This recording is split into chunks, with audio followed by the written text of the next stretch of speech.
Mobility is a vast sector and plays an important role in terms of urban design and city planning.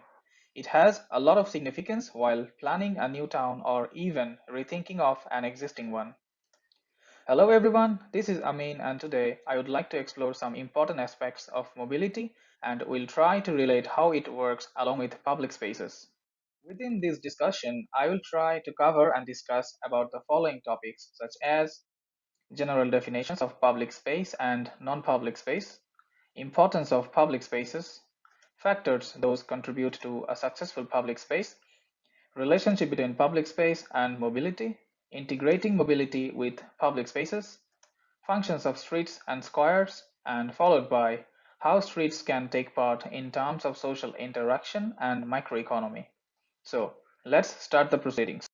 A public space is a place that is generally open and accessible to people. Roads, including the pavement, public squares, plazas, parks, and beaches, are typically considered as public space. Or we can simply say that publicly accessible places where people go for their activities can be referred as public space. Most of the researchers came to an agreement about public spaces that they have to be accessible for everyone without considering about gender, religion, income level, ethnicity, and also should be visible without any restriction.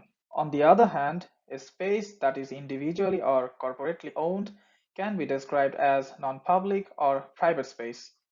It is generally considered that everyone has a right to access and use public space, but a private space might have some restrictions in terms of public access. So basically, public space means that is open and visible to everyone as opposite to private, which is restricted and protected to some extent. But sometimes privately owned spaces can be qualified as public spaces if they are accessible to everyone. Again, publicly owned spaces cannot be qualified as public spaces if they are not accessible to the public. While describing the importance of public spaces, Jan Gehl once said that a good city is like a good party. People stay longer than really necessary because they are enjoying themselves. Public spaces are important assets to our cities. They provide people many opportunities to come together and engage with the community. If public spaces are successful, they are inclusive of the diversity of groups present in our cities and create a social space for everyone in the society to participate in. There are many factors which can contribute to a successful public space. According to Project for Public Spaces (PPS), some factors are accessibility of the space, the comfort of the space, and creating sociability. The accessibility of the space includes how welcoming the space is and whether people can access the space the way they feel comfortable in. These includes disability access and making a space for everyone regardless of their circumstances to be a part of the society through public space. One good way to ensure public spaces are accessible is to provide good seating in them so that people can enjoy the space for a long time and seek respite. The comfort of the space is the ability for people to be themselves in the public realm. One of the greatest joys of going to a public space is that people can express themselves fully. This might involve meeting new people, participating in activities in the space, or interacting with the public art in the space. These are few ways that people can be comfortable in the public sphere. One example of being comfortable in a public space is engaging with public art. The Bean sculpture in Chicago is a great example of where people are comfortable to express themselves. Public arts tends to create a very comfortable atmosphere for people to express their true selves and interact with the objects while bringing out the best in them. In terms of creating sociability, many scholars in human geography have explored this idea of sociality in the public sphere. It is basically the interactions people have in the public space and about the connection this forms between the person and the space. This might include the social networks people form on the street or city squares. Creating an opportunity for people to meet new people in the public space is important because this adds to the sociability of public space. Having social events in the public space, such as music concerts or hosting movies are also a great way to get people to engage with one another. This creates an intricate connection between the space and the people in it, forming a sense of togetherness in the space. Project for Public Spaces has illustrated these factors in the following diagram, which explains the concept of a successful public space.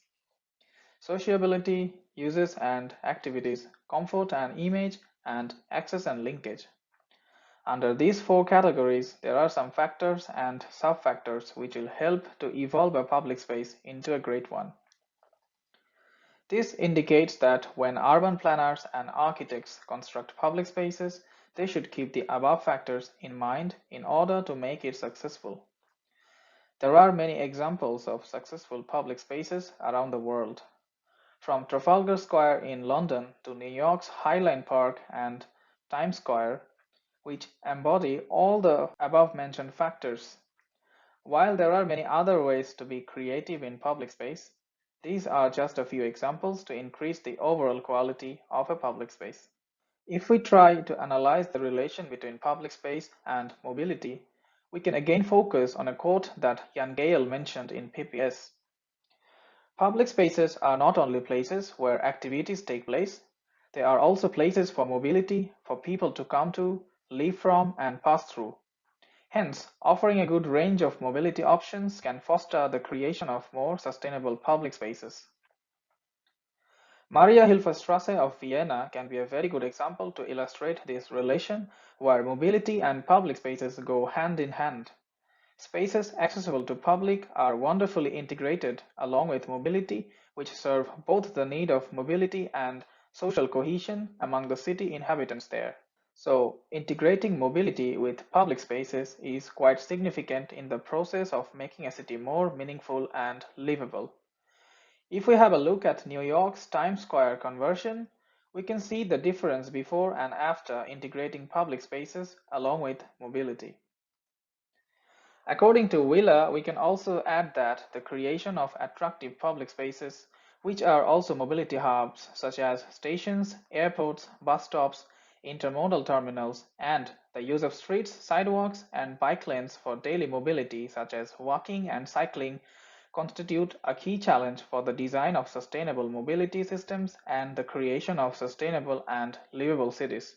Basically, all of us are more or less aware of the functions of streets and squares.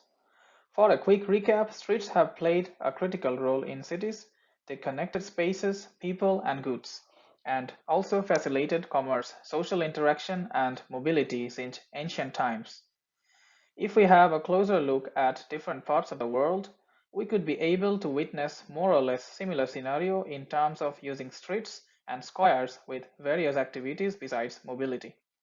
They are connected with culture, social cohesion, sports, even protests, and many other activities.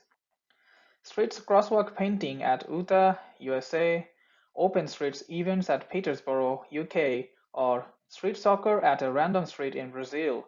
All of them resemble the activities those making a street more meaningful when it comes to the functions of a street beside mobilities. Sometimes streets can also contribute in the field of microeconomy as it is related to trade and commerce via street vending.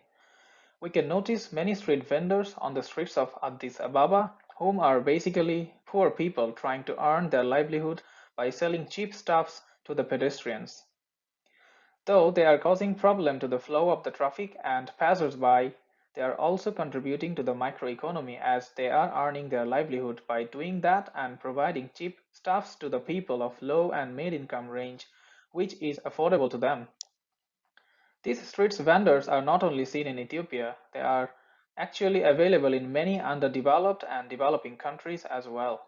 So, at the end of the discussion, I'd like to sum up with some concluding remarks, which would be really helpful if we can implement them in a newly planned city or even in an existing one in order to improve the condition of mobility. In order to build a city as a whole, the design of an integrated urban transport and space system should incorporate public spaces with the mobility. Also, public spaces like streets and squares should always be integrated with multimodal functions along with mass people interaction facilities and activities which will make those public places more active and participatory for the city inhabitants in order to build a livable and healthy city. Making streets more attractive for all users, enhancing their ability to function as both urban living and mobility spaces, as well as satisfying new functional requirements of society. Moreover, integrating street vending opportunities along with other public accessibilities need proper planning and policymaking. It would be able to contribute to the microeconomy to a certain extent, especially in the context of Ethiopia, as it would create livelihood for many people, and also it would provide the access of different goods within a reasonable price range for the people of low and middle income. That's all from me today. Thank you everyone for your kind attention till the end.